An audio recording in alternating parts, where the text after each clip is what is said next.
Teen mental health is worsening in the Austin area. According to the City of Austin data, suicide deaths among children and youth have increased the past 5 years, from 20 deaths in 2018 to 33 deaths in 2020. Now, state data shows children and youth with mental, behavioral, or emotional issues visited emergency departments a little more than 40,200 times last year. Austin follows a national trend of worsening mental health for teens. Centers for Disease Control and Prevention recently released concerning trends about the mental health of high school students. In 2021, 42% of students felt persistently sad or hopeless, and 22% seriously considered attempting suicide. Both figures have increased from 2011. CDC also pointing out that female and LGBTQ+ teens are more affected. Joining us in the KVUE studios to dive into this is Carolyn Melo-Makulu, a licensed therapist who specializes in teens and children. Welcome, Carolyn. Thank you for joining us to have this important discussion. I just rattled off a bunch of data, so it's a lot to digest. How surprised are you with the recently released Austin State and even CDC data? I think it's somewhat surprising and concerning how high the numbers are, but in some ways I'm not surprised because this is something I see often in my work, are those teens that are struggling. Yeah, speaking of which, you've seen an increase of parents and teens reaching out for your help, right? Yeah, I consistently have a wait list because people are having a hard time finding therapists and there's such a great need right now. Okay, and so why is poor mental health such a big deal? Why do we need to address this? I think we need to address it because it's essential to the well-being of our youth, that mental health affects all aspects of someone's life. It affects their ability to participate in school, to be connected with their families, and to be able to go on and have successful and happy lives. Yeah. So we know that the pandemic was a big reason for the decline. What are some other factors that play in the decline of teen mental health? I think other things include stresses they might be facing at school. So teens that are experiencing bullying, especially the LGBTQ+ populations, that might be experiencing harassment at schools. I think there's an increase in pressures on our teens that's been increasing over the last several years, where they feel constantly busy and pressured to be doing everything they need to do to go on to get into college in a way that is more intense than what I remember as a teen. Right, and not to mention social media. They're growing up with social media and they're seeing images that may not be realistic, right? Yeah, definitely. So social media, I think, leads to that comparison effect where teens are seeing things and they're feeling left out or feeling like they're not successful or not good enough or not pretty enough because they're seeing things. And then social media can also lead to the bullying following somebody home, you know, that they would have gotten a break in the past, but now it's in every aspect. Yeah. Carolyn, I'm sorry to interrupt, what are you hearing from your clients when it comes to school shootings? I'm hearing from clients that it's a concern for sure. You know, when a school shooting happens, I think it brings it to the forefront of their mind. It makes teens worry, you know, could this happen at my school? Am I safe? And you know, the more often it happens, the more realistic that threat feels for our teens. So what sorts of signs do parents and caregivers need to look for in children and teens? Like, what are those warning signs? Yeah, I think things parents should look for are definitely changes in mood. So if you're seeing that your teen is becoming more tearful, irritable. A lot of times irritability is something you see on top of the depression.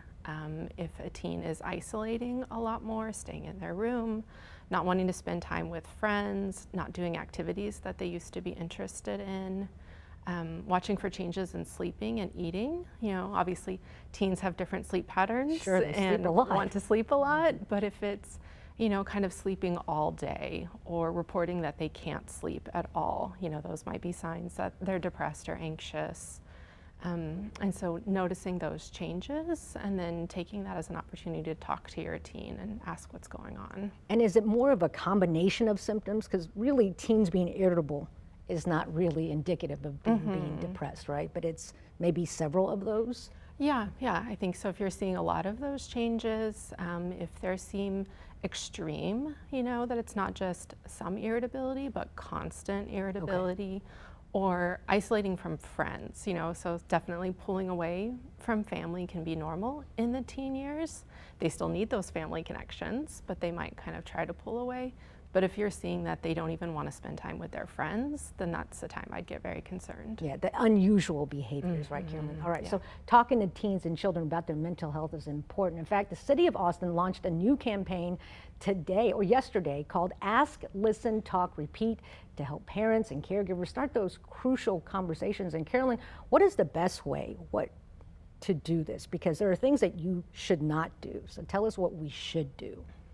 I think that parents should approach these conversations with curiosity, coming in with an open mind and asking open-ended questions. So starting with, asking your teen how they're feeling, or reflecting back, I've noticed these things going on with you that make me feel a little concerned.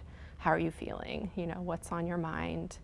And not assuming that you know the answers, and not dismissing anything that your teen shares. That sometimes parents want to rush to say, oh, that's okay, or I know you can handle it, and they're trying to be encouraging.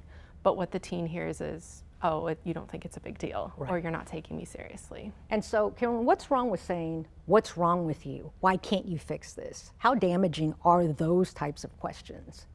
So those types of questions, saying what's wrong with you or asking your teen why they can't fix it, kind of imply that the problem lies with the teen, that it's something that they're doing wrong or that they're choosing or maybe could control. And a lot of times mental health issues are outside of our control. There are coping strategies and tools that we can learn and use to deal with mental health challenges and stress, but teens don't automatically know those things. And you can still be depressed or have trauma or suffer from anxiety, even if you're trying to do all the right things. And important to note that the teens may not know why they're feeling that way. There's not a reason, right? Yeah. Why they're feeling the way they do. So important to not just kind of say what's wrong and Right. when do you plan on fixing that? Right. And it's often not just one thing, right? Right, So you right. can't just point to one problem that we can get rid of. It's being surrounded by a lot of problems often, or having something internally going on that you can't even point to an external cause. There you go. Anything else we left out of this conversation that viewers need to know when it comes to declining mental health and what they can do? I think that something that's important for parents to know is just the value of making time to be with their teens. So often teens, seem to be pushing away their parents, right? They don't want to spend as much time with them. They will, act annoyed and those things. But then what I hear from teens in my office is, I wish my mom spent more time with me, right? I wish my dad would come take me out to lunch sometimes. Or just wanting those moments of nurturing still, wanting their parents to be around.